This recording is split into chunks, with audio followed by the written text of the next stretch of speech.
देखो, जो multi dimensional poverty index आया है, बहुआयामी गरीबी सूचकांक, उसमें अगर टॉप 5 में देखो कि सबसे ज्यादा गरीब कौन है, तो पहले नंबर पे आता है बिहार, दूसरे नंबर पे झारखंड, तीसरे में उत्तर प्रदेश, चौथे में मध्य प्रदेश, पांचवें में मेघालय। तो बिहार, झारखंड, उत्तर प्रदेश, मध्य प्रदेश, मेघालय,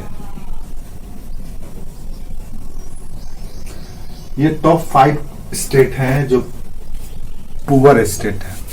इनकी आबादी सबसे ज्यादा लगभग 52% आबादी यहां पर, लगभग 42%, 10% कम यहां पर। गौर से देखना तुम लोग क्यों है आपको। फिर लगभग 38% यहाँ पे।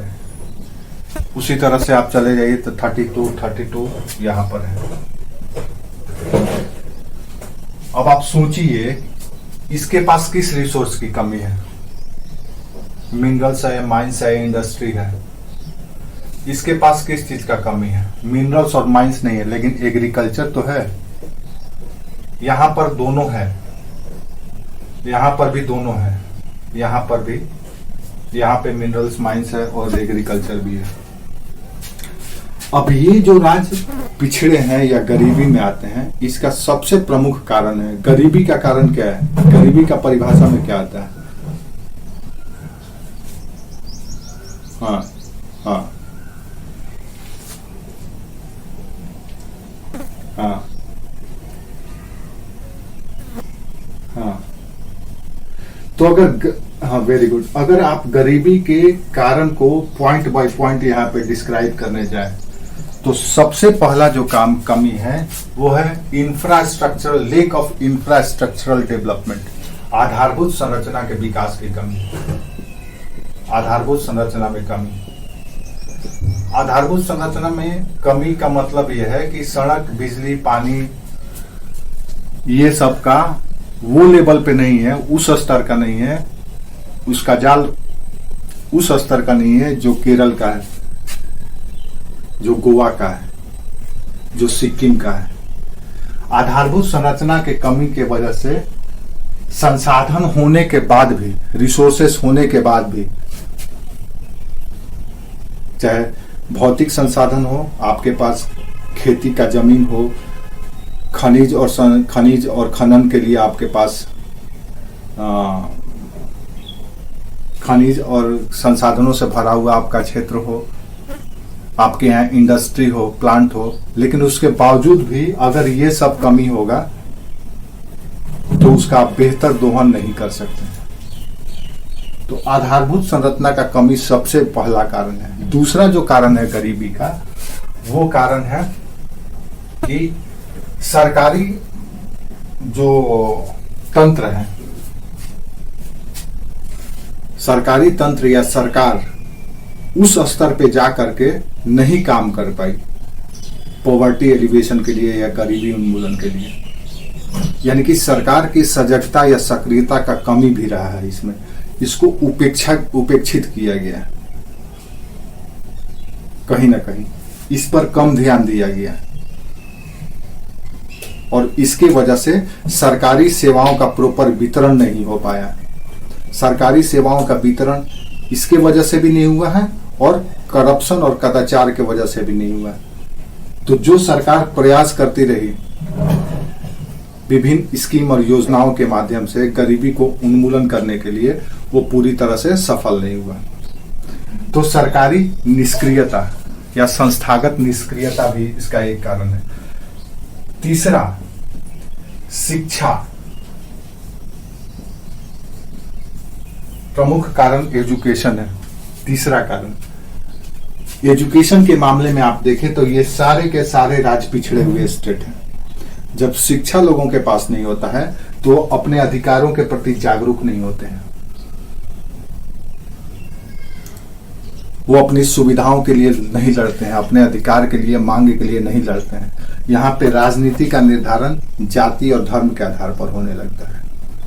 जैसे ही आप कम शिक्षित होंगे, बाकी सारे स्टेट में आप जाइए तो देखिए वहां का शिक्षा का रेट। इसीलिए प्रेजेंट की जो सरकारें हैं सबसे ज्यादा अभी जो रिसेंट ट्रेंड चल रहा है इन सब चीजों पर ध्यान दिया जाने लगा है। आधारभूत हर एक जगह सड़क पहुंच लगा है, बनाया जा रहा है। दूर दराज के गांवों को पंचायत से जोड़ा जा रहा है, ब्लॉक से जोड़ा जा रहा है, जिला हेडक्वार्टर से जोड़ा जा रहा है, शहरों से जोड़ा जा रहा है। तो सड़क के माध्यम से गांव गांव तक बिजली पहुंचाई जा रही है, पेयजल की व्यवस्था किया जा रहा है। जब ये सब कुछ हो जाएगा, यानी कि एक छोटा सा गांव बड़े शहर और आसपास के शहरों से जुड़ जाएगा, तो जो भी उत्पादन करेगा वो यहाँ पे ला करके बेच सकता है। तो आधारभूत संरचना रहेगा तभी तो जब इसको आप मजबूत कर देंगे तो, और सरकार इसके लिए अब सक्रिय हो गई है।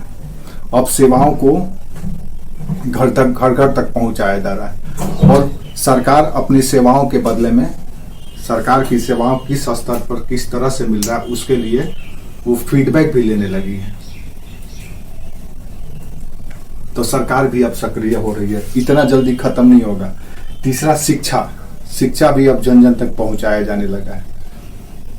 कई तरह की स्कीमें चलाई जा रही है शिक्षा को प्रोत्साहित देने के लिए। विशेष करके अब लड़कियों को शिक्षित करने पर ज्यादा जोर दिया जा रहा है, क्योंकि अगर महिला शिक्षित होगी परिवार में तो वो अपने बच्चे को भी शिक्षित बनाएगी। पुरुष शिक्षित हो जाए तो उन परिवार पे कोई ज्यादा फर्क पड़े ये कोई गारंटी नहीं है, लेकिन अगर महिला शिक्षित परिवार में हो तो पूरे परिवार का डिजाइन बदल देती है। तो इसलिए बेटी बचाओ बेटी पढ़ाओ जैसी स्कीम को लागू किया गया है। तो सबसे पहला आधारभूत संरचना लैक ऑफ बेसिक इंफ्रास्ट्रक्चर, दूसरा सरकार की निष्क्रियता, तीसरा शिक्षा। ये तीन महत्वपूर्ण कारण हैं जिनके वजह से ये सारे स्टेट रिसोर्सेस से रिच होने के बावजूद भी पुअर है, या इनकी एक बहुत बड़ी आबादी गरीबी में रहती है। आप थोड़ा सा आंकड़ा को मिलाना, ये जो परसेंटेज है इस परसेंटेज में देखना इतना ही परसेंट वहां पे शिक्षित शिक्षा भी है, इतना ही परसेंट की शिक्षा की कमी भी है इसी के इर्द गिर्द।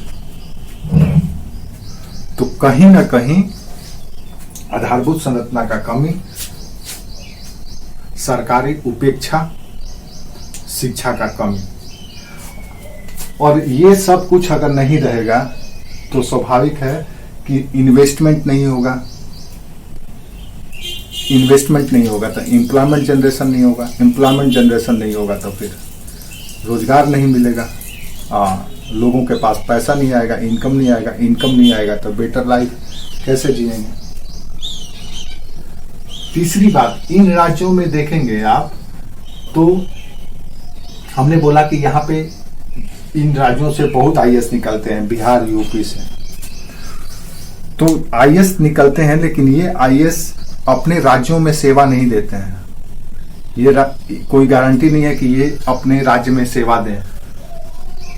99% संभावना होता है कि वो दूसरे ही राज्य में सर्विस देते हैं। तो ये निकलने के बाद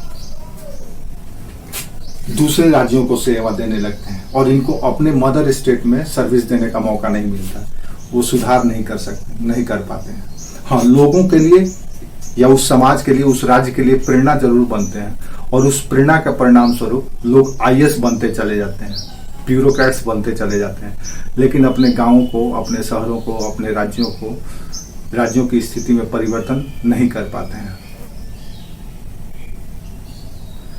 अगर वो होते यहाँ पर, उनको सेवा करने का मौका मिलता, तब वो इन सब कार्यों को करने में पहल करते, लेकिन वो बंद करके निकल जाते हैं। जैसे हमारे यहाँ का IITN, हमारे यहाँ का इंटेलेक्चुअल पढ़ता यहाँ पे है, सब कुछ यहाँ से हासिल करता है और चले जाता है abroad, America, France, Germany, Japan, वहां चले कोरिया, वहां जाकर के सर्विस देता है, कनाडा। तो हमारा ब्रेन ड्रेन हो जाता है। उसी तरह से यहाँ के जो इंटेलेक्चुअल हैं उनका भी ड्रेन हो जाता है, दूसरे स्टेट में चले जाते हैं। जब तक से चाहे आपके यहाँ हर एक गांव से आईएएस बन जाए, फिर भी आपका गांव गरीबी से बाहर नहीं निकल सकता है जब तक से इन सब सुविधाओं को, इन सब चीजों को प्रायोरिटी नहीं दिया जाए। आपको इन सब चीजों पर फोकस करना होगा, उसके बाद ही आप अपने गरीबी से बाहर निकल सकते हैं। आधारभूत संरचना, सरकार की सक्रियता और शिक्षा, और शिक्षा के बाद रोजगार।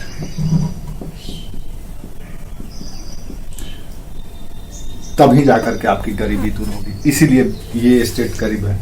आज भी देखिए इन सारे स्टेट के मेन पावर दूसरे स्टेट में जाकर के काम करते हैं। क्यों काम करना पड़ता है?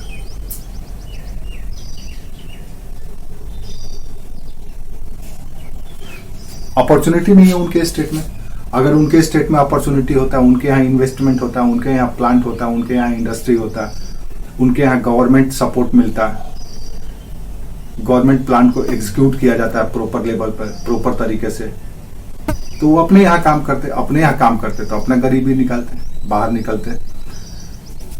तो ये वो कारण है जिनके वजह से, अब इसमें से सबसे पहला कारण है ये, उसके बाद ये, और तीसरा ये